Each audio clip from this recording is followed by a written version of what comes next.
गीता 18 के श्लोक नंबर 62 में भगवान स्वयं कह रहे हैं कि अर्जुन उस परमेश्वर की शरण में जा जिसकी कृपा से परम शांति व शाश्वत स्थान अर्थात सतलोक को प्राप्त होगा।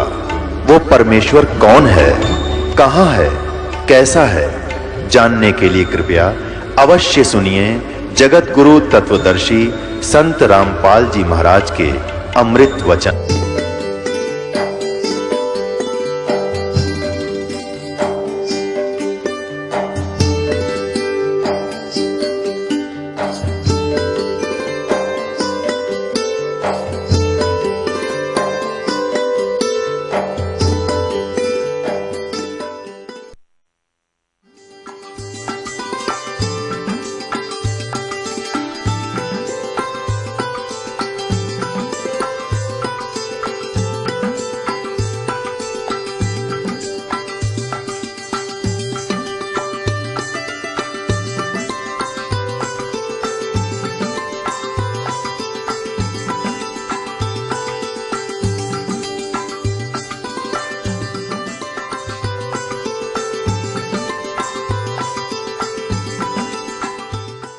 ब्रह्मा जी ने पूछा, प्रभु आप देवताओं के अध्यक्ष, जगत के स्वामी और भूत भविष्य एवं वर्तमान सभी जीवों के एकमात्र शासक हैं।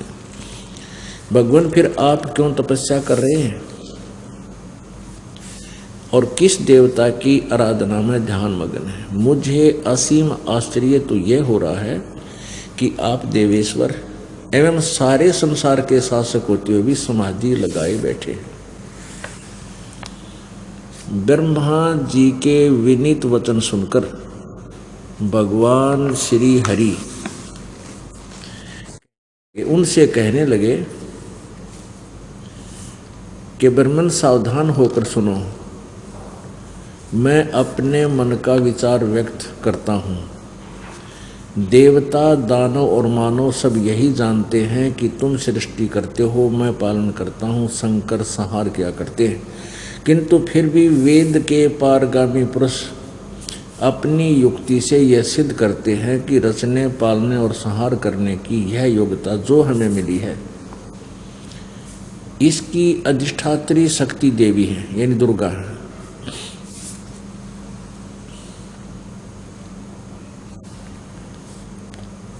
ब्रह्मा जी, हम सभी उस शक्ति के सारे अपने कार्य में सदा सफल होते हैं आए हैं। सुवर्त प्रत्यक्ष और परोक्ष दोनों उदाहरण मैं तुम्हारे सामने रखता हूँ, सुनो। यह निश्चित है कि उस शक्ति के अधीन होकर ही मैं प्रलय काल में इस शेषनाग की सैया पर सोता और सृष्टि करने का अवसर आते ही जाग जाता हूँ। मैं सदा तप करने में लगा रहता हूँ, उस शक्ति के शासन से कभी मुक्त नहीं रहता। कभी अवसर मिला तो लक्ष्मी के साथ सुखपूर्वक समय बिताने का सौभाग्य प्राप्त होता है। मैं कभी तो दानवों के साथ युद्ध करता हूँ। अखिल जगत को भय पहुँचाने वाले दैत्यों के विकराल शरीरों को शांत करना मेरा परम कर्तव्य हो जाता है। और यहाँ देखो, मुझे सब प्रकार से शक्ति यानी दुर्गा के अधीन होकर रहना पड़ता है। उन्हीं भगवती शक्ति का यानी दुर्गा का मैं निरंतर ध्यान किया करता हूँ। ब्रह्मा जी, मेरी जानकारी में इन भगवती शक्ति से बढ़कर दूसरे कोई देवता नहीं। अब भगवान विष्णु जी ने फाइनल कर दिया कि मैं दुर्गा से ऊपर किसी भगवान को नहीं जानता, किसी देवता से परिचित नहीं हूं, और मैं दुर्गा की भक्ति करता हूं। आगे दुर्गा कहती है कि ब्रह्म की पूजा करो और सब बातें छोड़ दो। देखना, इससे सिद्ध होगा कि ब्रह्मा, विष्णु, शिव जी और नारद और व्यास जी, नारद जी और व्यास जी, इनको किसी को भी भक्ति मार्ग का कैसे का पता नहीं था। आगे देखना, ये 7वां स्कंध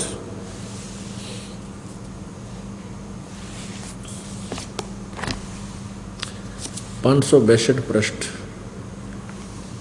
संक्षिप्त देवी भागवत। देवी के द्वारा हिमालय को ज्ञानोपदेश, ब्रह्म स्वरूप का वर्णन। अब यहाँ देवी हिमालय को और ब्रह्म के बारे में बता रही है। पहले तो इसने अपने विषय में जानकारी की है। श्री देवी जी कहने लगी, पर्वतराज इस प्रकार योग युक्त होकर मुझ ब्रह्म स्वरूपा देवी का ध्यान करे। यह ध्यान आसन पर भली भांति बैठकर अतुकी भक्ति के साथ करना चाहिए। अब पहले तो ये अपनी बता रही है, फिर कहती है कि अगर तेने मोक्ष चाहिए, कल्याण करवाना है, तो केवल एकमात्र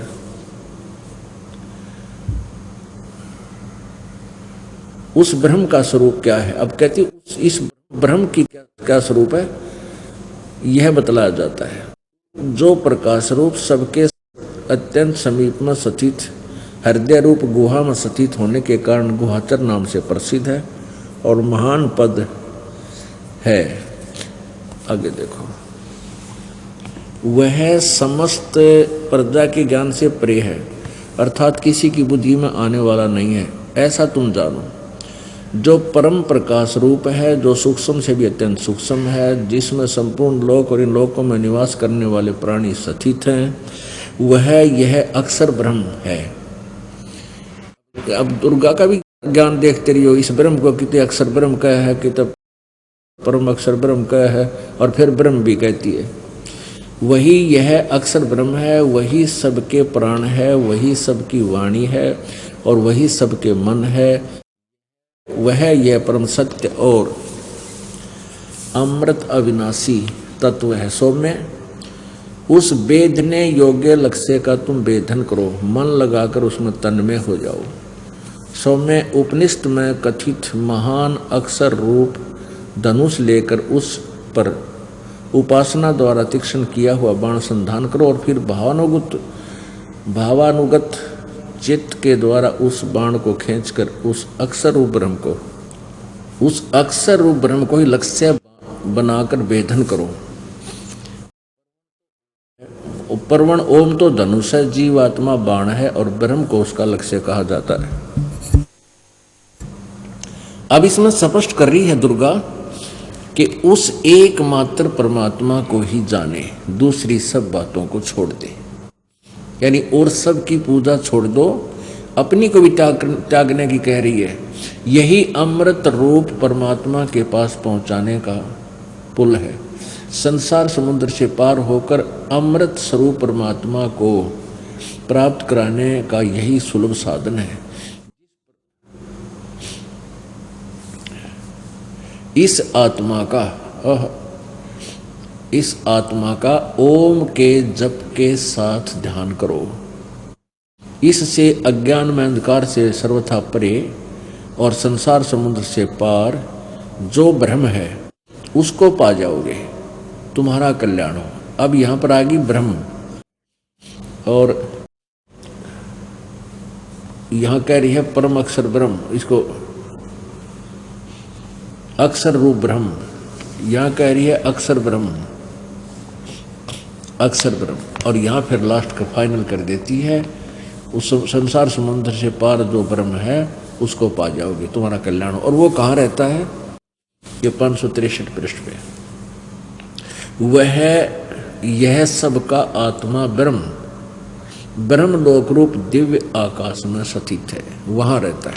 अब आपने दुर्गा देवी की स्टेटमेंट देख ली, सुन ली, पढ़ ली। वो कहती है कि सभी पूजाएं त्याग दो, सब बातों को छोड़ दो, किसी और की पूजा मत करो, एक ओम का जाप करो और ब्रह्म को टारगेट बनाओ, उसको इष्ट रूप में। फिर तुम इस ओम नाम के जप से इस ब्रह्म को प्राप्त कर जाओगे, और वह ब्रह्म जो है ब्रह्म लोक में रहता है। गीता जी अध्याय नंबर 8 के श्लोक नंबर 13 में गीता ज्ञानदाता ब्रह्म बोल रहा है, श्री कृष्ण जी में प्रवेश करके। वो काल, इस ब्रह्म को काल भी कहते हैं। वो कह रहा 8 में जाएगा 13वें श्लोक में कि ओम इति एक अक्षरम ब्रह्म व्यवहारन माम अनुसमरन ये प्रयाति तजन देहम स याति परमाम गति। मेरा एक अक्षर ओम मुझ ब्रह्म का, माम ब्रह्म मुझ ब्रह्म का, ओम यह एक अक्षर है, उच्चारण करके सिमरन करता हुआ जो अंतिम श्वास तक, शरीर त्यागते समय तक इसका उच्चारण करता हुआ शरीर त्याग कर जाता है तो मेरे वाले लाभ को प्राप्त होता है, जो ब्रह्म से मिलने वाला लाभ है उसको प्राप्त हो जाता है। अब इससे सिद्ध हो गया कि गीता ब्रह्म बोल रहा है श्री कृष्ण जी में प्रवेश करके। फिर ये ब्रह्म कहता है 18वें अध्याय के 62वें श्लोक में कि अर्जुन तू सर्वभाव से उस परमेश्वर की शरण में जा जिसकी कृपा से तू परम शांति और शाश्वतम स्थानम यानी सदा रहने वाले सनातन परम धाम को प्राप्त होगा।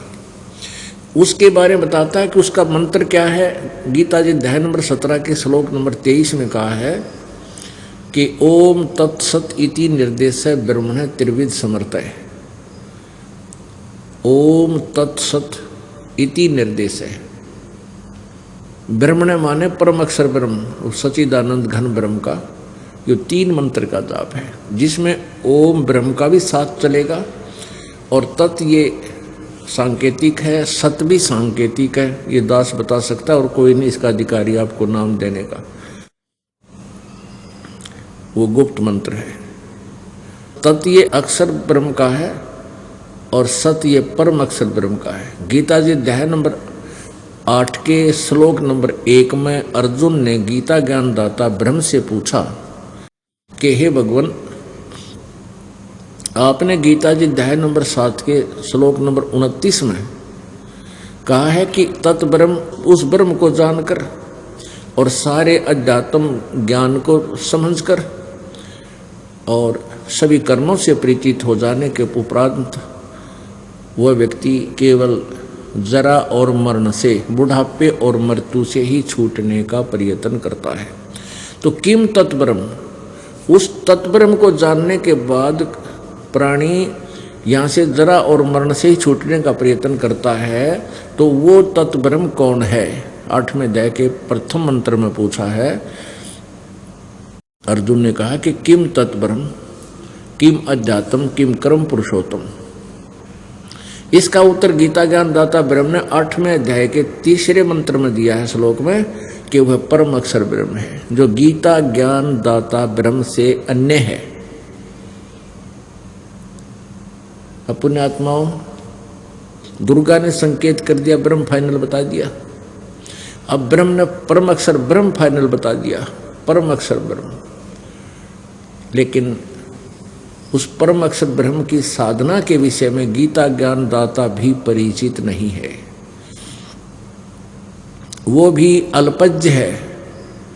उसके लिए 4थे अध्याय के 34वें श्लोक में गीता ज्ञान दाता कहता है कि उस तत्व ज्ञान को जिसके अंदर परमात्म तत्व का ज्ञान है, यानी परम अक्षर ब्रह्म के विषय में जानकारी है, वो 5वां वेद है। उस 5वें वेद को, उस तत्व ज्ञान को किसी तत्वदर्शी संतों के पास जाकर समझ, उनको दंडवत प्रणाम करने से, कपट छोड़कर प्रसन्न करने से वो तत्वदर्शी संत तुझे उस परमात्म तत्व का ज्ञान कराएंगे। तो इससे सिद्ध हो गया कि गीता ज्ञान भी इनकम्प्लीट है, लेकिन रॉन्ग नहीं है, गलत नहीं है। ये दास ने एक शब्द बोला था, कबीर परमात्मा ने कहा है कि 3 लोक और भवन चतुर्दश कोई नहीं सत्संगी। 3 लोक 14 भवन एक ब्रह्मांड में, क्योंकि एक ब्रह्मांड में इतने ही प्राणियों के ठिकाने हैं। इनमें कहते कोई भी सत्संगी नहीं है, यथार्थ ज्ञान भक्ति ज्ञान से, अध्यात्म ज्ञान से कोई परिचित नहीं है। अब सतयुग के ब्राह्मणों का और दिखा दूं इनको कितना ज्ञान था। जब सतयुग के ऋषि महर्षि ब्राह्मण एक ही बात है, ऋषि कहो महर्षि कहो चाहे ब्राह्मण कहो, इनको कितना ज्ञान था। इनको भी कह का ज्ञान नहीं था। ये देखो 414 पृष्ठ पर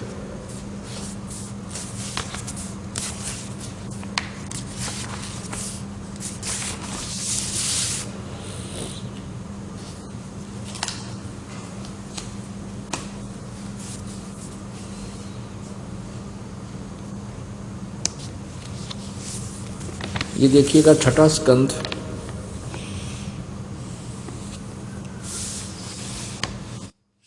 संक्षिप्त देवी भागवत 414 पृष्ठ। जन्मेजय ने पूछा, महाभाग किस युग में कैसा धर्म का स्वरूप है, इस संपूर्ण विषय को विशेष रूप से बताने की कृपा कीजिए। व्यास जी बोले, राजन, यह निश्चय है कि सतयुग में ब्राह्मण वेद के पूर्ण विद्वान थे। ये व्यास जी का ज्ञान का पता लगा। व्यास जी भी एक ब्राह्मणों में से एक है। यह निश्चय कि सतयुग में ब्राह्मण वेद के पूर्ण विद्वान थे। उनके द्वारा निरंतर भगवती जगदम्बिका की आराधना होती थी। भगवती का दर्शन करने के लिए उनका मन सदा ललायित रहता था। अब ये आलिया और अंत सतयुग के ब्राह्मणों को के ज्ञान का कि वे दुर्गा की पूजा करते थे। अब देखो, अब देखिएगा, इसी का यहाँ पढ़ रहे थे हम, यहाँ पढ़ा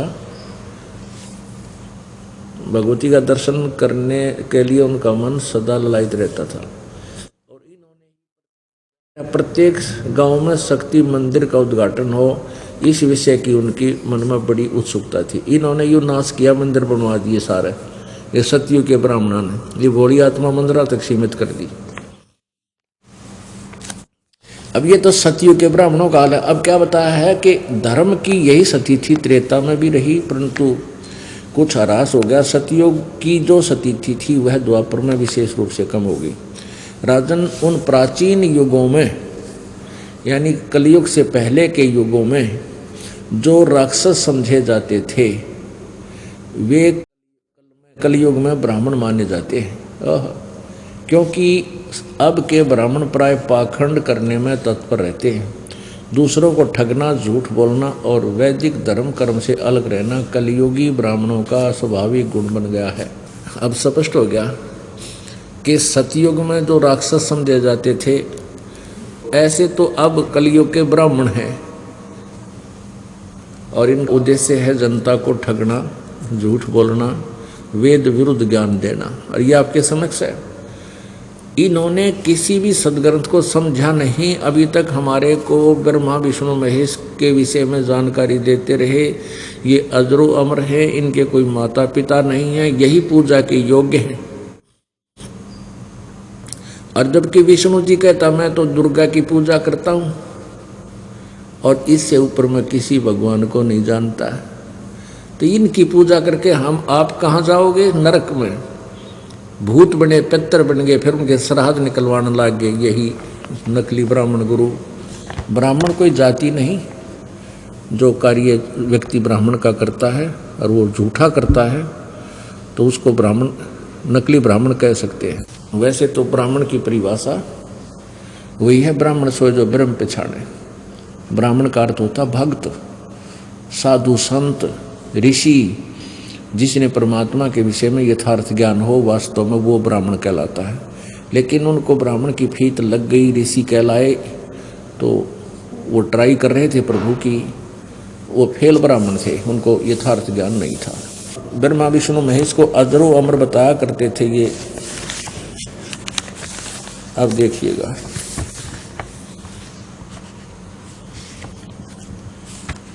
देवी भागवत में बहुत अच्छा निर्णय दिया हुआ है। यही संक्षिप्त देवी भागवत देखिएगा।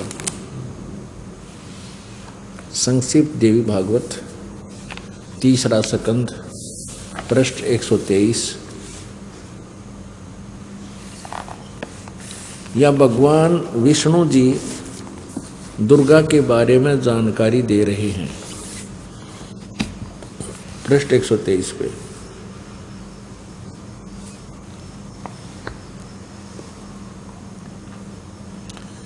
तुम शुद्ध स्वरूपा हो, यह सारा संसार तुम्ही से उद्भासित हो रहा है।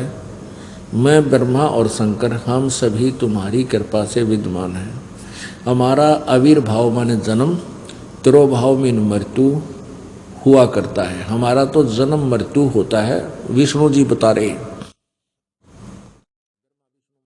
ब्रह्मा जी और शंकर जी और अपनी सतीथि बता रहे हैं कि हम सभी तुम्हारी कृपा से विद्यमान हैं। दुर्गा की स्तुति करते हुए कह रहे हमारा आविर्भाव माने जन्म, तिरोभाव में मृत्यु हुआ करता है। हमारा तो जन्म मृत्यु होता है, हम अविनाशी नहीं हैं। केवल तुम ही नित हो, जगत जननी हो, प्रकृति और सनातनी देवी हो। भगवान शंकर बोले, देवी यदि महाभाग विष्णु तुम्ही से प्रकट हुए हैं, उत्पन्न हुए हैं, तो उनके बाद उत्पन्न होने वाले ब्रह्मा भी तुम्हारे ही बालक हुए। फिर मैं तमोगुणी लीला करने वाला शंकर क्या तुम्हारी संतान नहीं हुआ? अर्थात मुझे भी उत्पन्न करने वाली तुम ही हो। शिवे, संपूर्ण संसार की सृष्टि करने में तुम बड़ी चतुर हो। नीचे देखो, इस संसार की सृष्टि सती थी और संहार में तुम्हारे गुण सदा समर्थ हैं। उन्हीं तीनों गुणों से उत्पन्न हम, यानी रजगुण ब्रह्मा, सतगुण विष्णु, तमगुण शिव जी, नियमानुसार कार्य में तत्पर रहते हैं। अब इस सदग्रंथ के थोड़े से लेख ने कितना कंसेप्ट क्लियर कर दिया।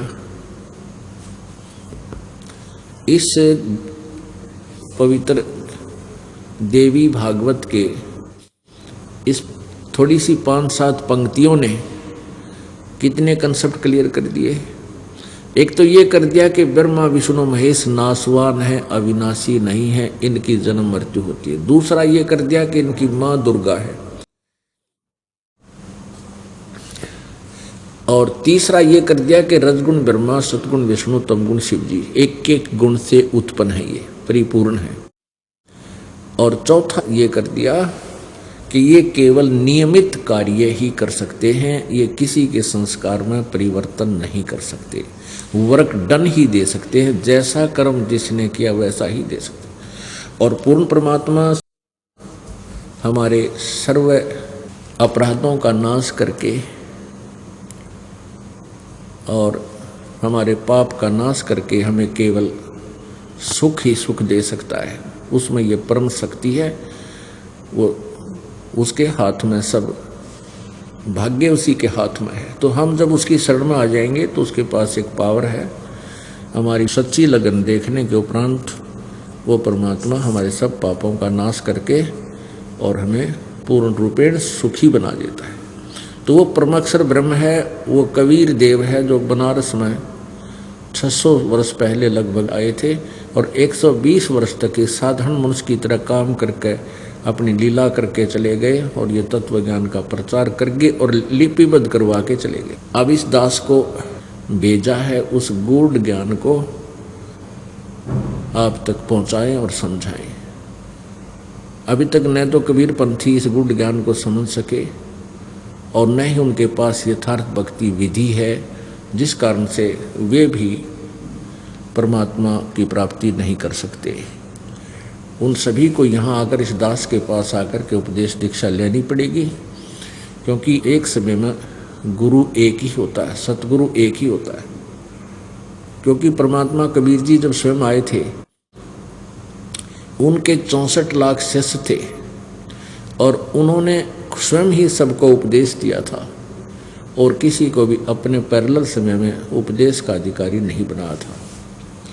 तो इससे सिद्ध है कि एक समय में सतगुरु एक ही होगा। बाकी ते नकली गुरु थे, तो हमें भ्रमित कर रहे थे, इनके पास कख भी नहीं था भक्ति का। और बुद्धिमान व्यक्ति शीघ्र समझ जाते हैं परमात्मा की यथार्थ लीला को, क्योंकि आजकल भक्त वृंद शिक्षित हो गया। शिक्षा का मूल उद्देश्य परमात्मा का यही था कि ये शिक्षा ग्रहण करके जिन सदग्रंथों को ये सच्चा मानते हैं उन्हीं में परमात्मा की महिमा आंखों देख ले वो क्या बताते हैं। और उनको क्या लोकवेद सुना रखा था, क्या दंत कथा सुना रखी थी, फिर अपने आप भिन्नता हो जाएगी और भिन्नता हो करके फिर ये अपने आप मुझे पहचान लेंगे। वैसे तो पुण्यात्माओं शिक्षा की कतई आवश्यकता नहीं थी।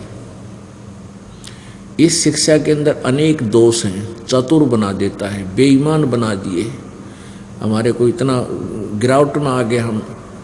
और पिछले इतिहास को देखो, शिक्षा केवल एक वर्ग ग्रहण करता था जो ब्राह्मण कहलाते थे, वो भी इसलिए कि हम वेदों को समझें, वेदों सदग्रंथों को पढ़ें समझें और जनता को सत्संग के दौरान उनका यथार्थ ज्ञान उनको बता दें। फिर इस गीता जी में लिखा है कि शिक्षित और अशिक्षित दोनों परमात्मा प्राप्ति कर सकते हैं।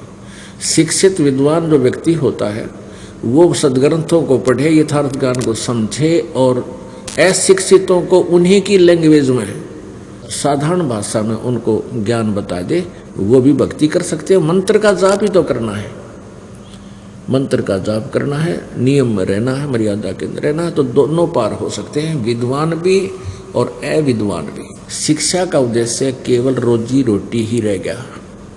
उद्देश्य उसका यही होता है कि सरकारी जॉब में लगी तो कई हजार रुपये पेंशन होगी, और नहीं तो अपने प्राइवेट क्लिनिक बनाऊंगा तो उसमें भी खूब कमाई कर सकता हूँ, 2 के 20 बना लूँगा, 2 के 100 बना लूँगा, ये उद्देश्य होता है। ऐसे ही बच्चे पढ़ते हैं कोई किसी भी उस उद्देश्य से, ठीक है, जहाँ उनका दाव नहीं लगता, वो पोस्ट कुछ ऐसी हैं तो वो तो अपने आप सौभाग्य है उनका कि जो जहाँ उन्होंने 2 नंबर का काम करने का चांस नहीं, अन्यथा सभी की यही टेंडेंसी बन गई वर्तमान में कि रिश्वत को उन्होंने अपना एक अंग बना लिया।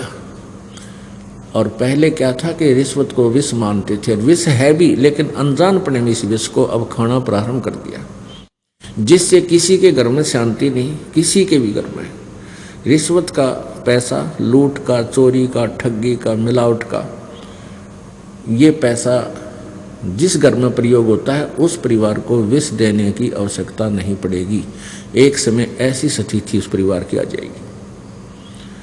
तो इस तत्व ज्ञान से, सत्संग से हमें पता चलता है कि कौन से कर्म करने चाहिए, कौन से ना करने चाहिए। तो सत्संग के अभाव से प्राणी इस भयंकर पाप को इकट्ठा ही करता रहता है। सौभाग्य है उन पुण्य आत्माओं का जिनको सत्संग मिलता है और सत्संग संत से होता है। असंत भी सत्संग करते हैं, वो संत भी कहलाते हैं, लेकिन उनको यथार्थ ज्ञान ना होने से वो पूरे विश्व को भ्रमित करते हैं। क्या बता रहे हैं?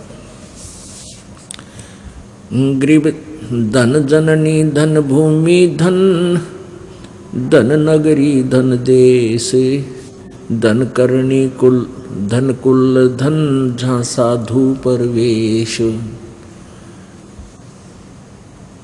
आदरणीय गरीबदास साहिब जी, परमेश्वर कबीर जी यानी परम अक्षर ब्रह्म का साक्षात्कार करने के उपरांत ये वही ज्ञान बोल रहे हैं जो परमात्मा ने उनके अंतःकरण में फीड कर दिया। अब क्या बता रहे हैं कि धन जननी धन्य भूमि धन्य, और धन्य नगरी धन देश, धन करनी धन कुल धन, जहाँ साधु प्रवेश। कि जिस नगर में संत, परम संत आ जाते हैं तो वहाँ की पुण्य आत्माओं के कहते धन्य है उनके माता पिता जिनसे जन्म हुआ। धन जननी धन भूमि धन्य, वो अक्षेत्र, वो भूमि, वो पृथ्वी भी धन्य है। और धन नगरी धन देश, धन वो नगरी और धन्य है वो देश। जैसे इस भारतवर्ष में परमात्मा कबीर जी स्वयं आए और फिर इस दास को अब भेज दिया अपना पेंडिंग काम पूरा कराने के लिए। तो ये भारतवर्ष भी धन्य है। धन जननी धन भूमि धन्य, धन्य नगरी धन देश, धन्य करणी धन्य कुल धन्य, जहाँ साधु प्रवेश। आपकी करनी माने पिछले जन्म जन्मांतर की शुभ कमाई, वो भी धन्य है जिसके कारण आपको ये सत्संग और ये संत, ये दास का यहाँ दर्शन होना सुलभ हुआ। क्योंकि संत के दर्शन के लिए आए हो तो आपको ज्ञान भी सुनाया जाता है। धन जननी धन कुल धन, धन नगरी धन देश, धन्य करनी धन्य कुल धन्य, जहाँ साधु परवेशी। अब इस अमृतवाणी को आप आसानी से समझ सकोगे क्योंकि आपने बहुत सत्संग सुन लिए हैं। ग्रीव संत सुरसरी चलत है, मारो देश बहमत, बागड़ मंज बिलास होवे, नदी सुरसरी संत। सुरसरी कहते हैं गंगा को। गंगा रूपी दरिया, गंगा जैसी यानी पवित्र, एक तो दरिया और फिर पवित्र जल। कहते हैं संत सुरसरी चलत है और मारू देश बहंत, बागड़ मंद बिलास हुए नदी सुरसरी संत।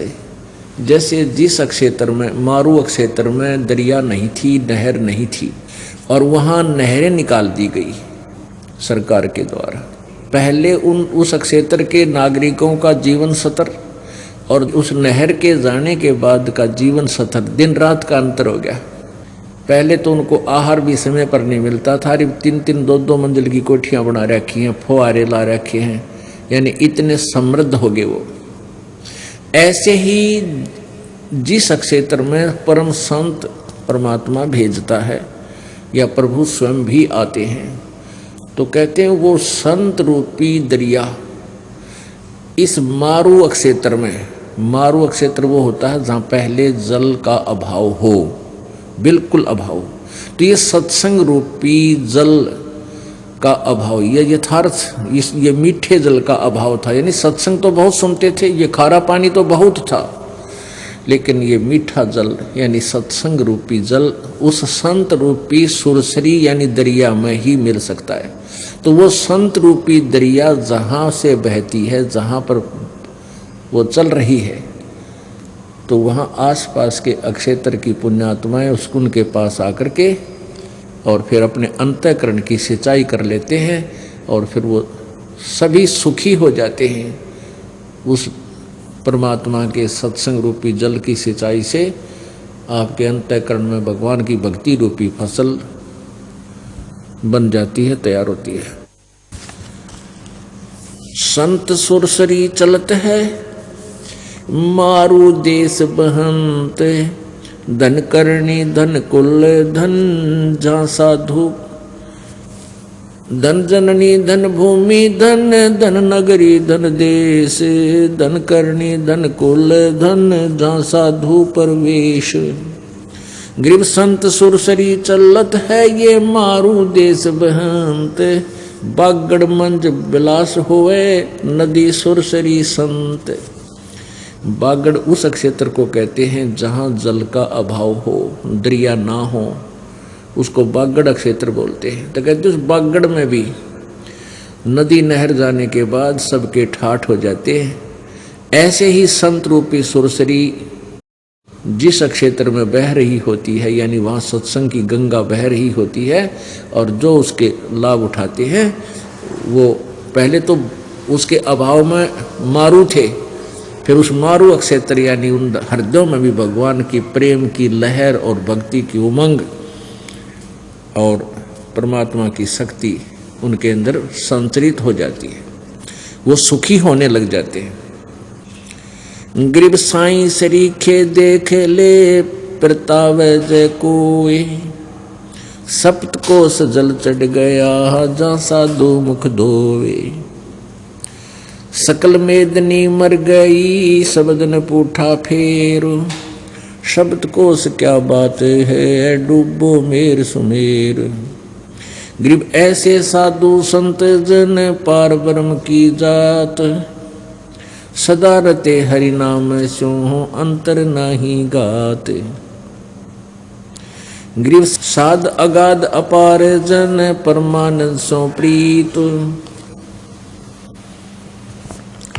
कहबत के तो संत है वे अवगत अलख अतीत।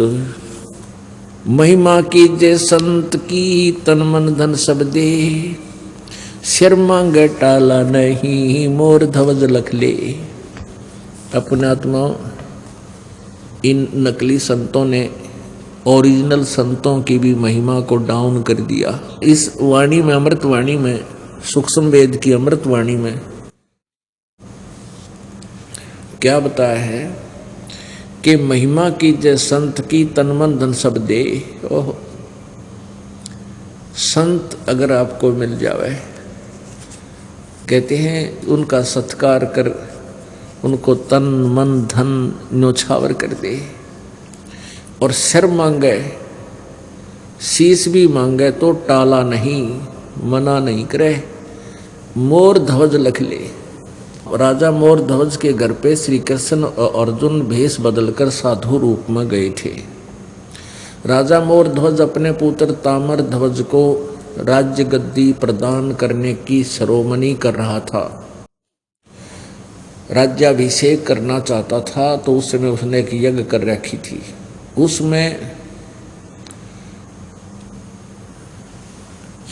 श्री कृष्ण जी और अर्जुन भेष बदलकर चले गए साधु रूप बना के।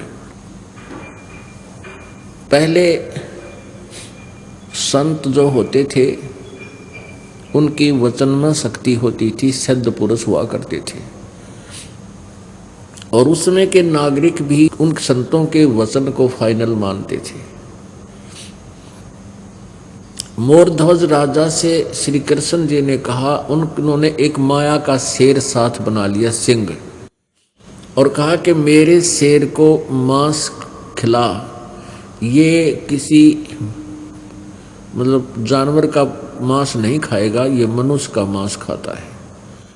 और मनुष्य में भी समझ ले कि कहीं किसी पल्लेदार न पकड़ जावे, नहीं, ये तेरे परिवार के एक सदस्य का मांस खाएगा, और जो सदस्य आज इस शेर का, हमारे सिंह का आहार बनेगा, वो सीधा स्वर्ग को जाएगा।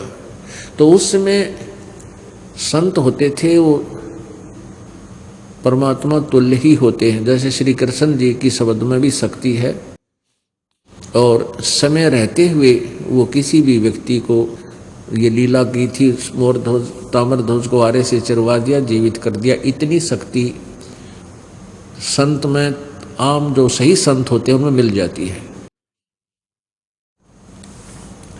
तो उस समय के व्यक्तियों को ये विश्वास था कि संत जो होता है वो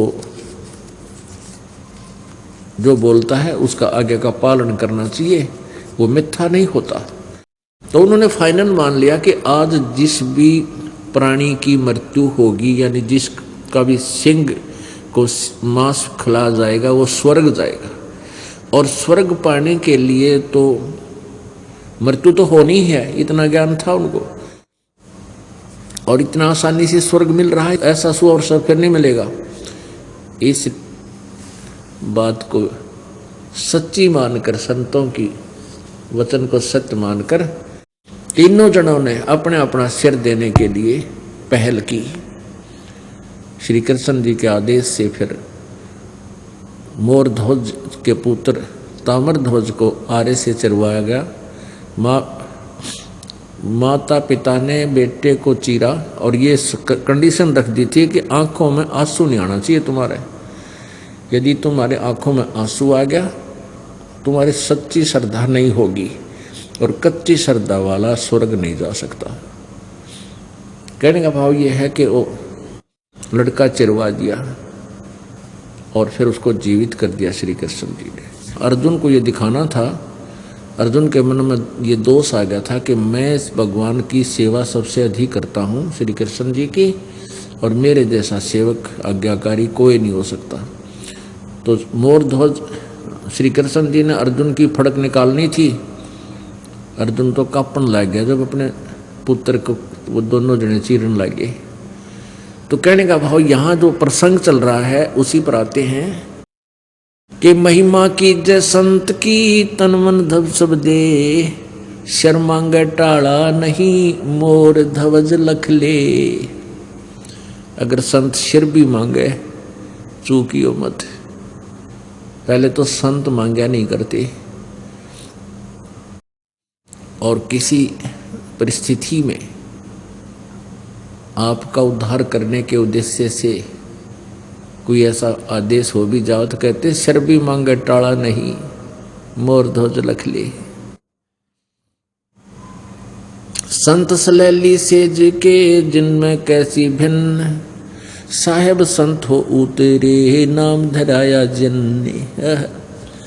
कहते हैं कबीर पूर्ण परमात्मा कबीर देव जी, परम अक्षर ब्रह्म जी यहाँ अवतरित हुए, सहशरीर आए, और उन्होंने जिंदे महात्मा का रूप धारण किया। गरीबदास जी को मिले, गरीबदास जी को मिले, आदरणीय गरीबदास साहिब जी को मिले, आदरणीय दादू साहिब जी को मिले, आदरणीय नानक साहिब जी को मिले, आदरणीय मुल्कदास साहिब जी को, आदरणीय धर्मदास साहिब जी को, आदरणीय गीसा दास साहिब जी को, इनको परमात्मा आकर मिले जिंदा महात्मा के रूप में। कहते हैं परमात्मा ही संत रूप धारण करके कभी भी किसी भी रोल में आ सकता है, रूप में आ सकता है। संत सलैली सेज के जिनमें कैसी भिन्न, साहेब संत हो उतरे धन नाम धराया जिंद, साध संगति हरि भक्ति बिन कोई न उतरे पार, साध संगत हरि भक्ति बिन कोई न उतरे पार, निर्मल आदि अनादि है गंदा सब संसार। जो परमात्मा की भक्ति पर नहीं लगे हुए, कहते हैं वो पार नहीं हो सकते, वो यहीं काल के जाल में रह जाएंगे।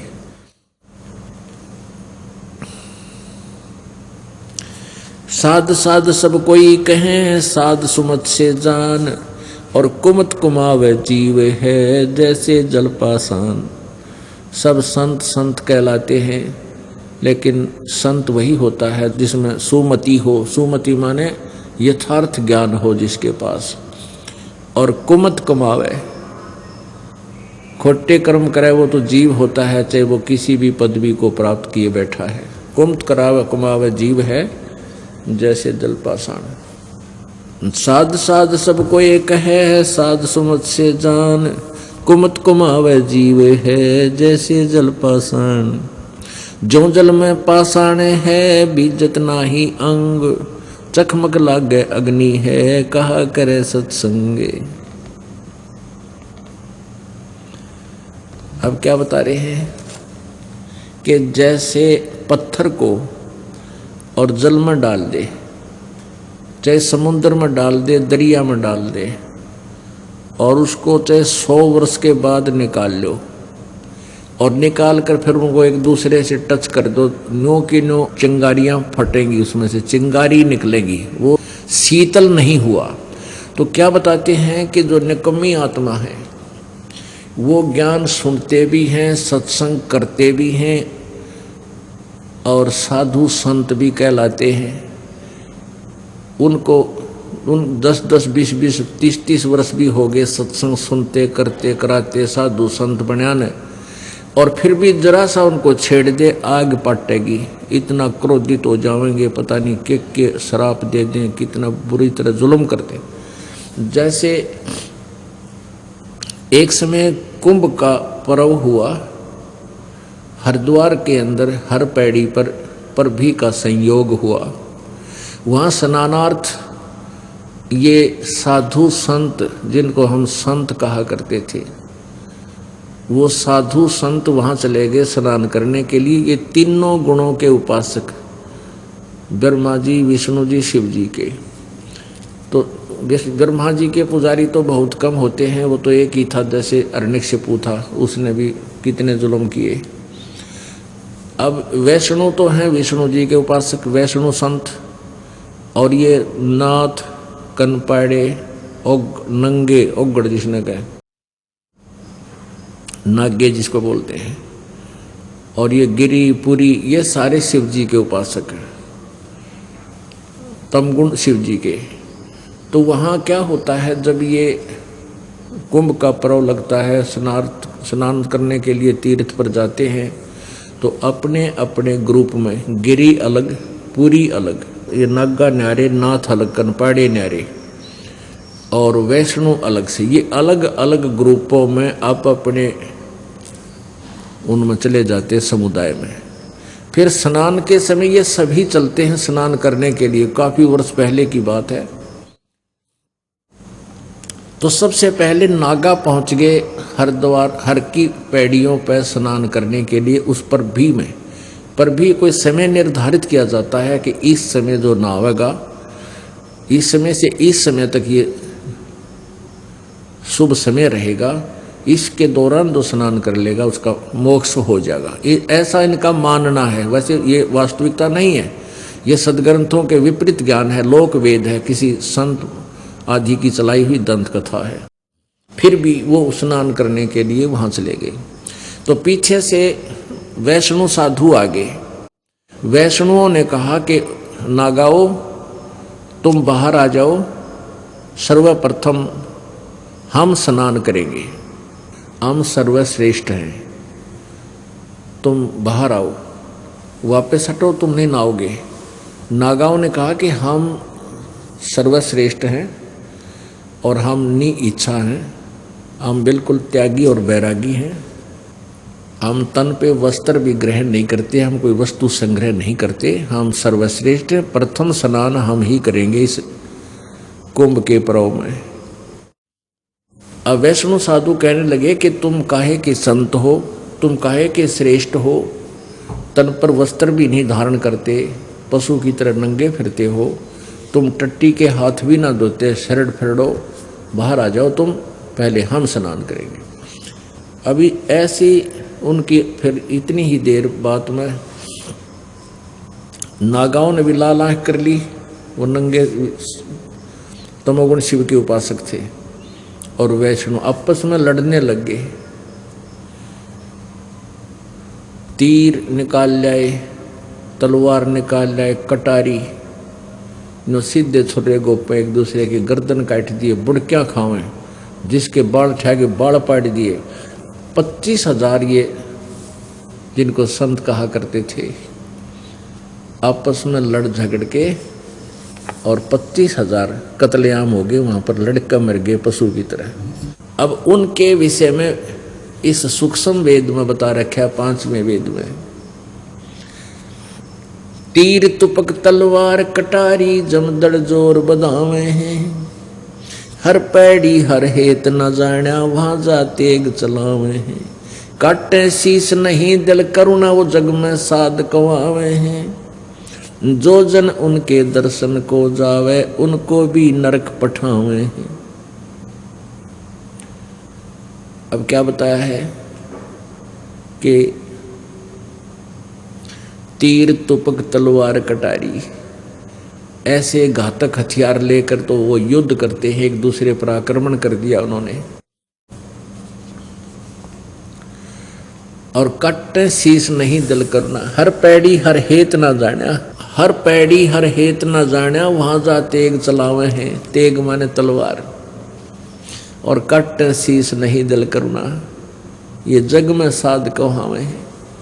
और जो व्यक्ति ऐसे संतों का शिष्य बन जाता है या उनके दर्शन करने भी जाता है तो वो क्या शिक्षा देंगे, अंडरस्टूड है। कहते उनको भी नरक पठावे हैं, उनको नरक भेज देते हैं। जब स्वयं ही नरक आहारी हैं, नरक के योग्य कर्म करते हैं, तो अनुयायी क्या करेंगे, उन्हीं की द्वारा दी गई शिक्षा को वह ग्रहण करके वो भी ऐसा ही अत्याचार कर सकते हैं। अब इस एक पंक्ति का निर्णय देने के लिए आपको ये उदाहरण देना पड़ा।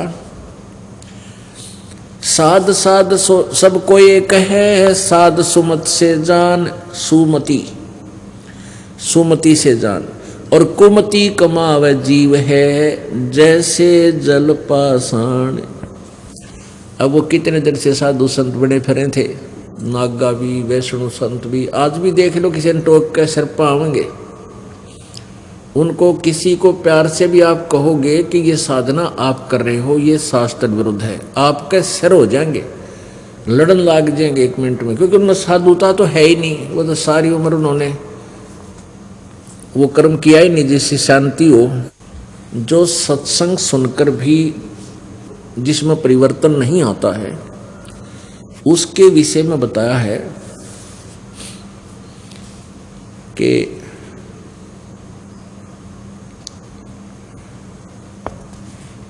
कोट वर्ष कर संगत संतों की, पत्थर का जल में के बीजे, चंदन बन में रंग ला दे, एक बांस बिटम भी ना सीजे।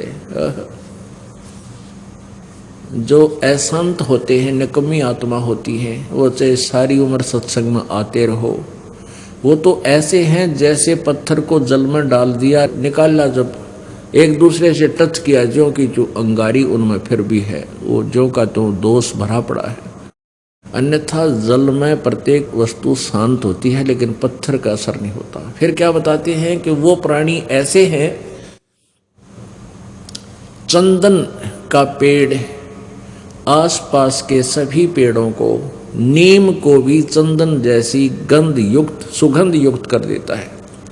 लेकिन बांस, ये बम्बू बांस होते हैं, ये भी वहाँ आसपास उगे हुए हों तो बांस के अंदर उस चंदन की महक समाती नहीं, उसमें वो चंदन जैसे गुणों युक्त नहीं बनता। अन्यथा एक चंदन का पेड़ आसपास के अपने सभी साथी दूसरे पेड़ों को भी, इवन नीम को भी चंदन की गंध युक्त कर देता है।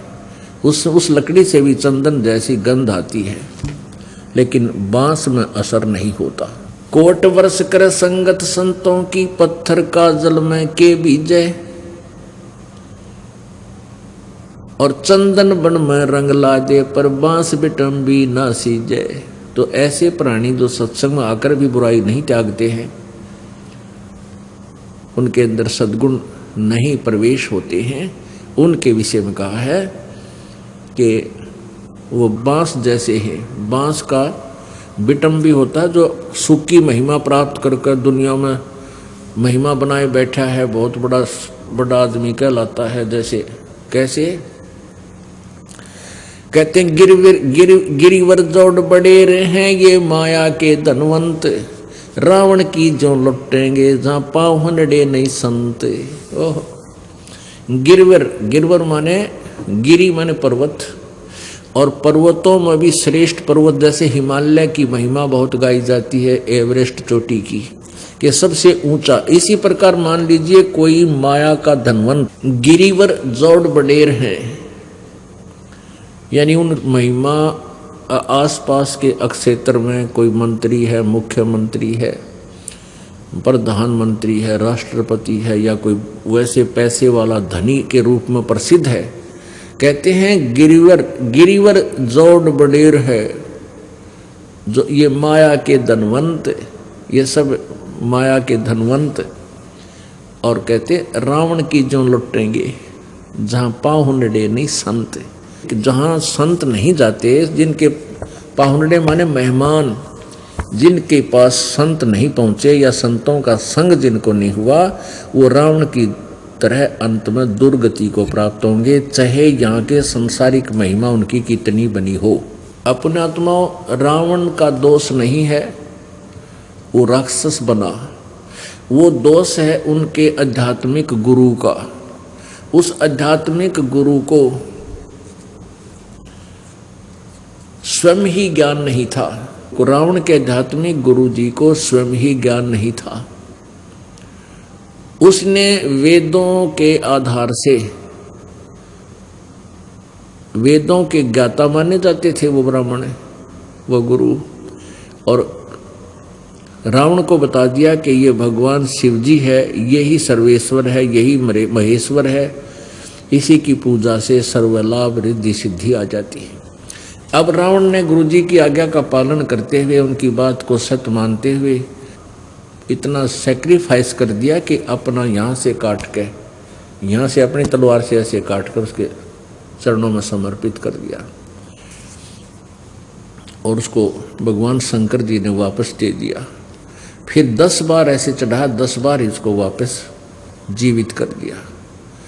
अपने आत्माओं, इतनी शक्ति इन महापुरुषों, इन त्रिलोकी नाथों में है कि जिसका जीवन शेष है और जो इन पर समर्पित होकर के कुर्बानी करता है, तो ये उसके जीवन को वापस दे सकते हैं और सिद्धि रिद्धि भी दे सकते हैं। लेकिन ये सभी इस जीव के शत्रु हैं।